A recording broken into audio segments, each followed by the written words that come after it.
was Indictment Thursday or whatever you want to call it. You know what happened. So we're going to get this short and sweet. Mr. Sanchez is here. I'm going to allow you to make your presentation, and then we'll do a Q&A, and then we'll finish up by voting on the direction things need to go in, okay? So, Mr. Sanchez, the floor is now yours. All right. Good evening, everyone. I'm sharing my screen. Can you all see it? Yes, sir. All right, let me make sure it's, hold on.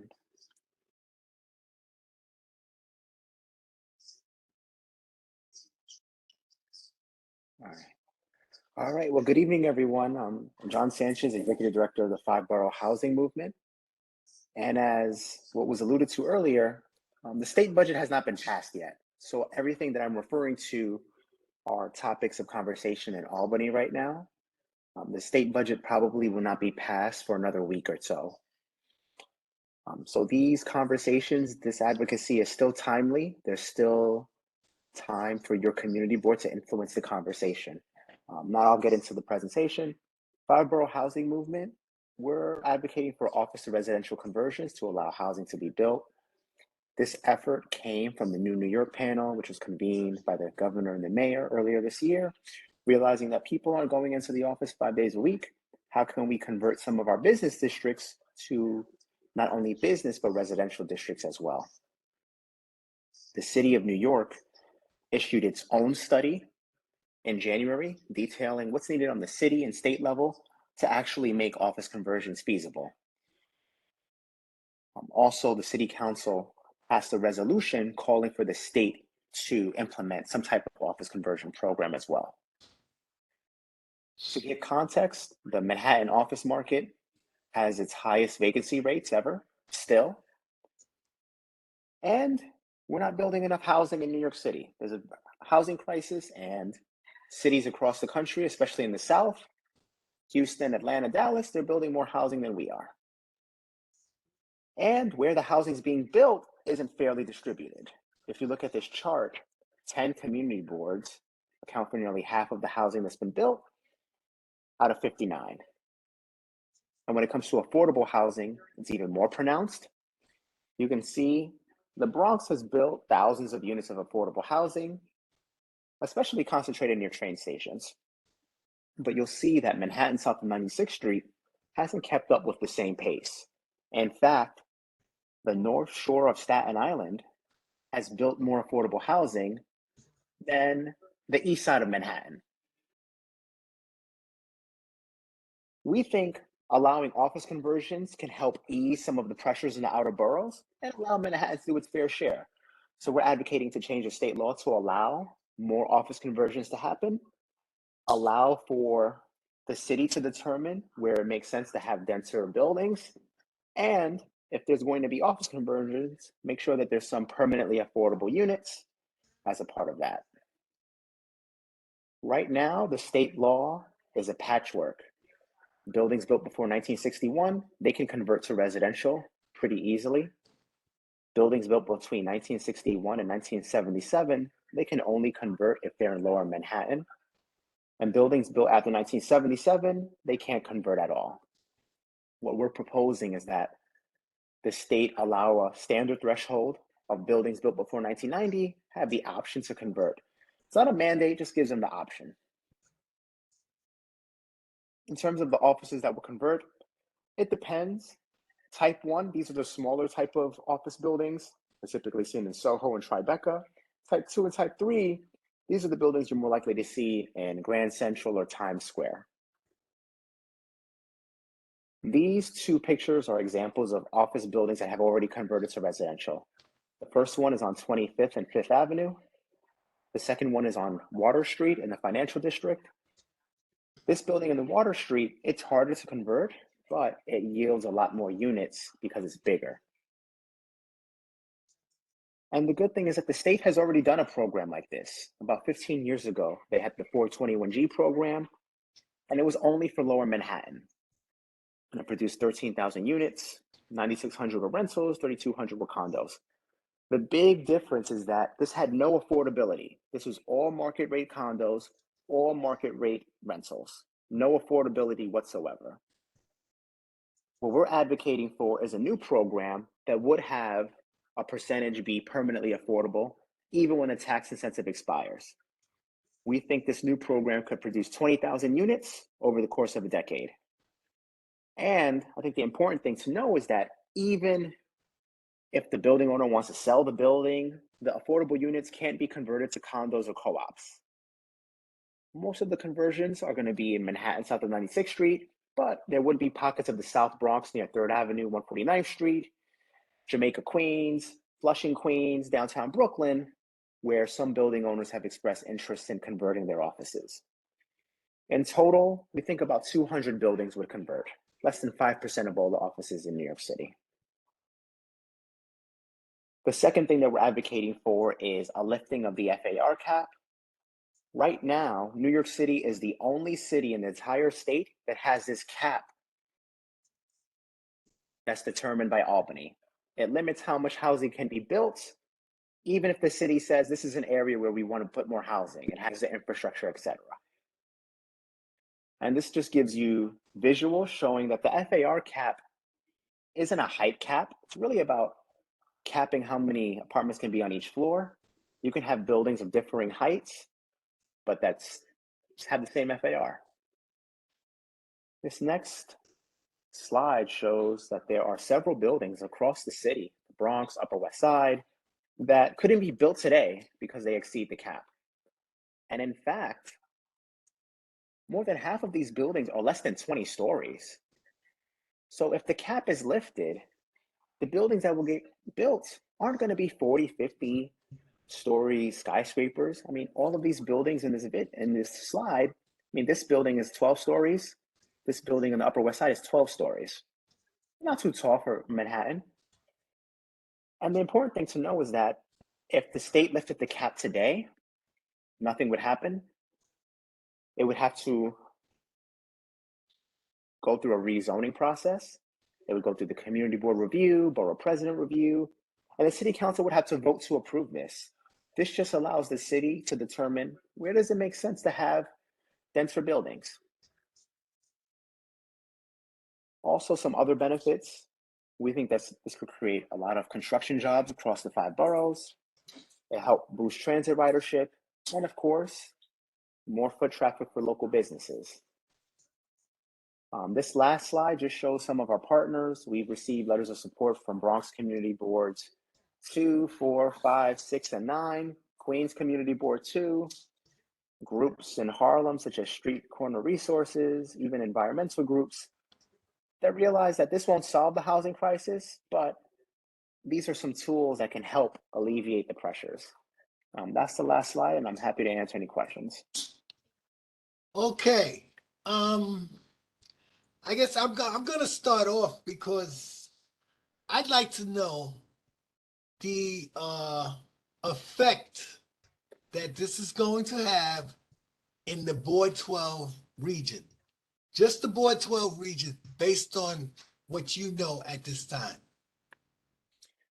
It had very minimal effect. The offices in Board 12 are not prime candidates for conversions.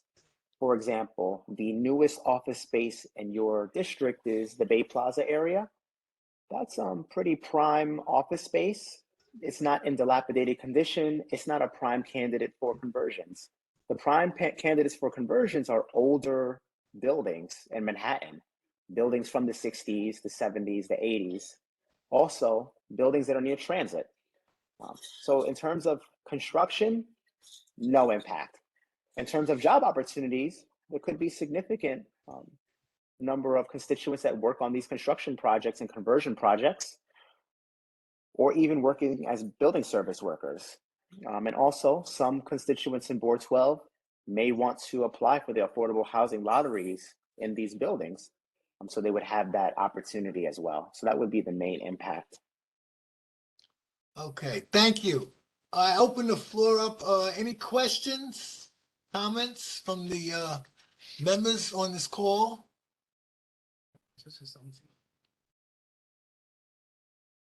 All right, Deacon Brown right next to me has a question, so I'm going to allow him to talk first. Go ahead, Deacon. Okay. Good evening, sir. Good evening. Yes. A couple months ago, I saw a demonstration over in Throgs Neck area where they wanted to rezone that area to build affordable buildings. And there was demonstrations. And actually, I don't know how that went off, but I don't know how many members of the Community Board 12 saw it. It was on the news, Channel 7. And they took to the street demonstrating. They said they didn't want any more buildings around there. That's a residential area. So I thought about it. I said the Community Board 12, I don't know if we have enough talks or enough courage to get out there and demonstrate, because there's a lot of homes going on around here in our district. And I think it should be equally shared, distributed. We have enough shelters around here.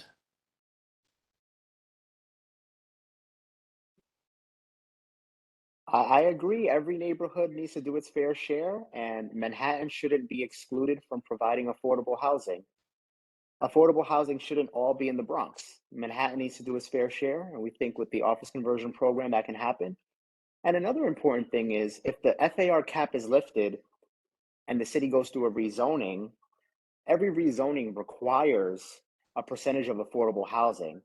So a lot of these areas in Manhattan, they're already maxed out for residential. The existing zoning prevents them from putting more housing. If there is a rezoning, that would pretty much require some affordability in some of these new units, which I think is good in terms of not having the Bronx shoulder the responsibility of providing all the housing. So I'm in agreement with you, Deacon. Thank you. Any other questions? Ms. Benitez?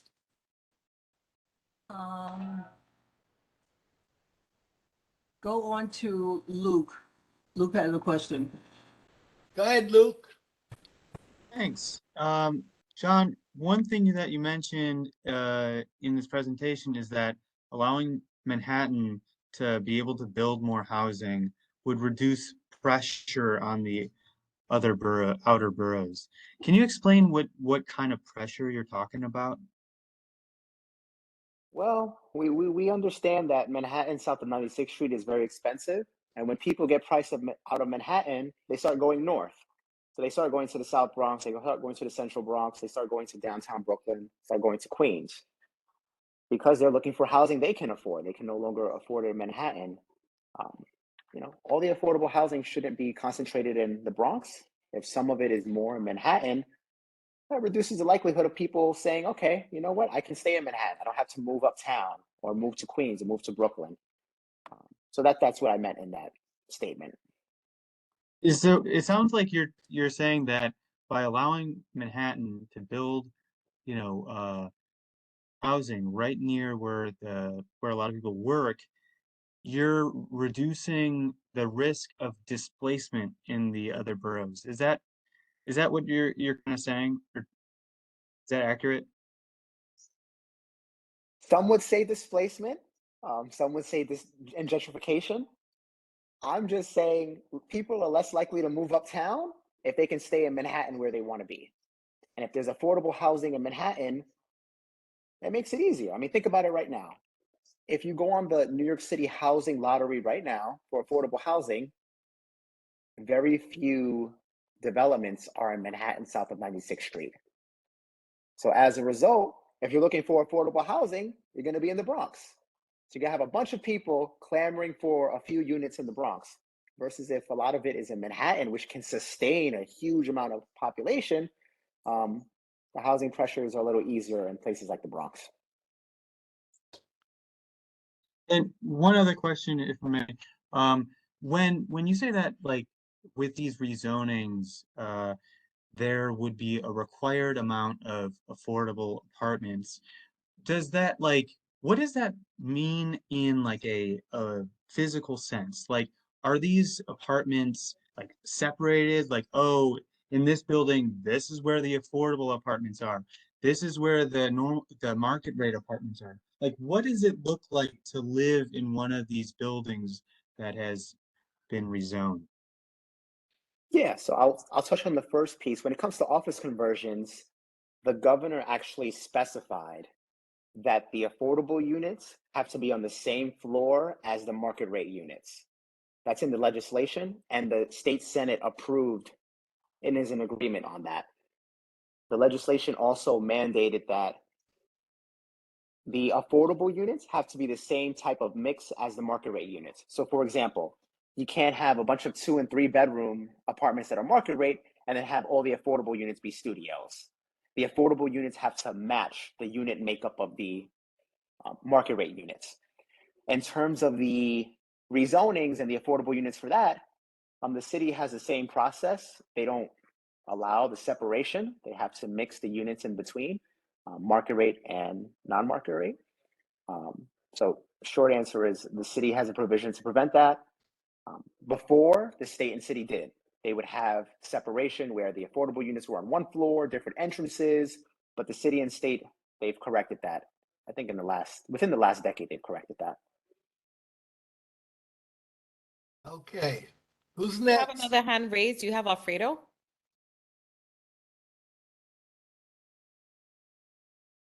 What's going on, everybody? Thanks for coming out again, John. I mean, I'm still a little confused as to what exactly is it you're trying to do and what's the end goal. Um, so I mean, off the jump, we already know this is not going to benefit us off the jump. So it's not going to benefit Community Board 12 in any way or form or manner. The issues I have personally, like when it comes to affordable housing, everybody says affordable, but in reality, we have developments that were built in our district that are still half empty, but they so-called came to us and said, "Oh, we're going to build affordable housing."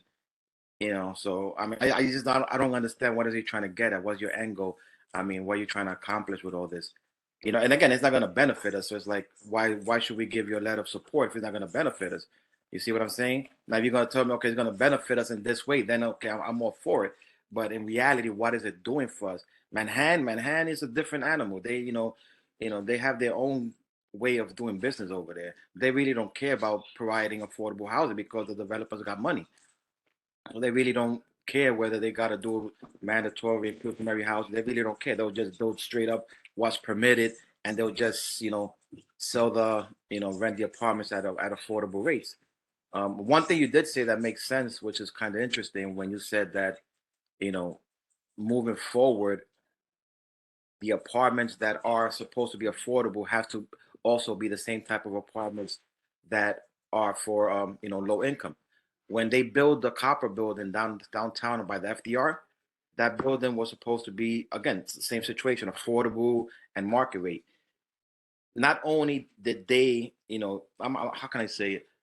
The affordable portion of the building has its own separate entrance, and the people that renting out affordable apartments cannot use the amenities of the buildings. So I mean, that's straight up disrespectful. You see what I'm saying? So one thing you said earlier makes sense. If they're gonna eliminate that, that's a good thing. But again, what are you coming to Community Board 12 for besides a letter of approval? But that is not going to benefit us. Now, if you were telling me, this is going to benefit every new development that's coming to Community Board 12, I'm all for it. But I just can't help you. Thank you. Thanks for coming, though. Can I just ask a Yes. question, John? And Mhm. I think we're all just trying to figure out what the ask is. And I'm gonna just summarize, and you tell me if I'm right or wrong. What the project that you're proposing is just to transform, you're just talking about office buildings that'll be converted into affordable housing units, right? That's one part of it. And from what you've been saying, this particular project wouldn't affect us because we just don't have that type of structure, building structure, right? And is it correct what I'm just saying? What I'm hearing you say is you would just like a letter of support, even though we don't have that building structure, so it wouldn't affect us now. You're just looking for support from all the boards. Correct. Yeah. I mean, this is state legislation. And unfortunately, the state controls a lot of what New York City can do. If New York City had control over office conversions, I would just be going to Manhattan community boards. But it doesn't. It impacts the entire state, in the entire city. So, for example, a lot of the office conversions are most likely to happen in Manhattan, but there are pockets of the Bronx that cannot convert office buildings, even though they want to, because of this law that prohibits them from doing it. Not in Board 12, but in the Bronx. When it comes to the FAR cap, there are areas of the Bronx that would seize the opportunity of a lifted cap. Not in Board 12, but in parts of the Bronx. And we think it's important to show that there's a broad coalition calling for the state to do this. Even though it's not directly impacted, we think Board 12 is indirectly impacted because residents in your district could work on these construction projects. Residents in your districts could work in these buildings as building service workers. And also, Manhattan doing its fair share eases the housing pressures in parts of the Bronx. So it's an indirect impact, it's not direct, but that's why I've come to the board and seeking your support on this. And I would say the overlapping elected officials in your council, in your community board district, have been supportive of this initiative as well, even though they're not directly impacted. Okay. In fact, I'll just add one last thing. Councilmember Riley wrote an op-ed that came out today calling for everything that I'm advocating for today.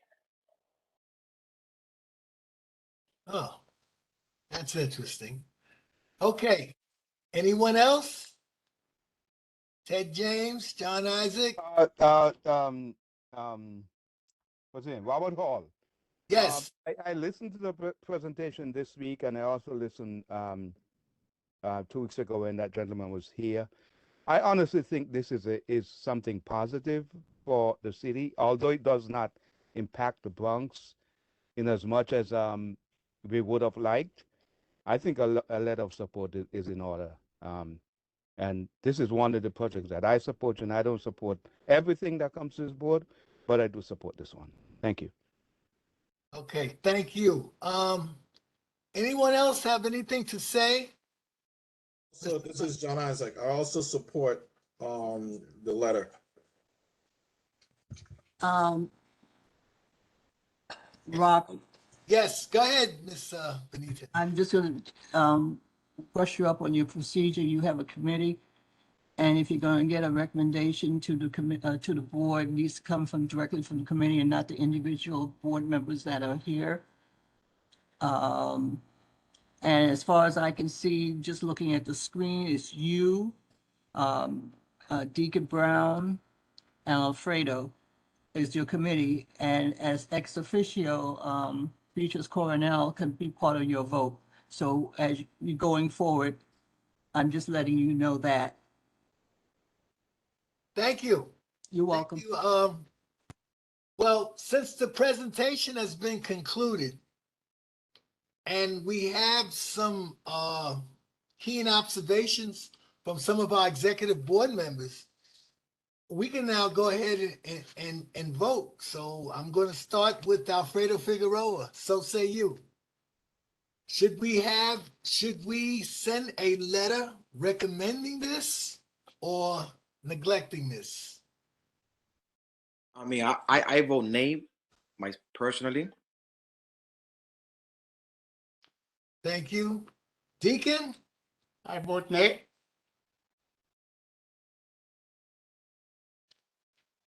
All right. I myself personally, I would vote to take this on. I would vote yes. But I would understand. too. I would support it. You would support it? Yes. Okay. You have what you call a Mexican standoff, so you need to come to some kind of resolution here, Mr. Hall. Well, Deacon Brown is also part of your committee. Yes, he is. He said nay. He said nay. Okay. He said nay. We got 2 nays and 2 positives. This is a standoff. Very interesting. Keep in mind, number one, we did get feedback from some executive board members, which I duly respect. All right, Mr. James, I respect what was said. We have to keep in mind that this is just a committee. This is a committee. This is not the board. This is going to be whether the committee goes forward. So being mindful of that and those factors only, does anyone want to change their position?